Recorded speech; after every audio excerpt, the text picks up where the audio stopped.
Mga posibleng mangyayari kapag wala tayong long-term healthcare or HMO sa pagtanda. At kung ang aasahan lang natin ay short-term healthcare or HMO sa ating kumpanya pinagtatrabahuan. So simulan na natin. Number 1, mababaon sa utang. Kapag nagkasakit o na-ospital, wala kang choice kundi umutang dahil wala kang naka-prepare na pondo para sa medical expenses. Number 2, uubusin ang ipon. Yung perang para sana sa bahay, negosyo o retirement, mapipilitang ilabas para pambayad ng hospital bills. Number 3, apektado ang pamilya. Imbes na pera ay mapunta sa pag-aaral ng anak o pangangailangan sa bahay, mauubos sa gastos medikal.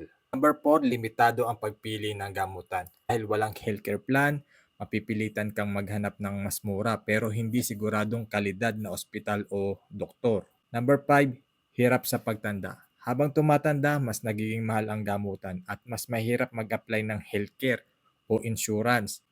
Kaya lalo kang magiging financially vulnerable. Ang totoo, mas mura at magaan maghanda ngayon kaysa hintayin ang emergency bago kumilos. Kaya mas ina-advise namin na mag-invest ng healthcare habang bata at malakas pa at may kinikita pa.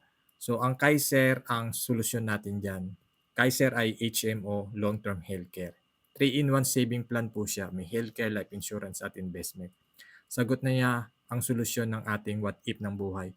What if we get sick? What if we die too soon? What if we live too long?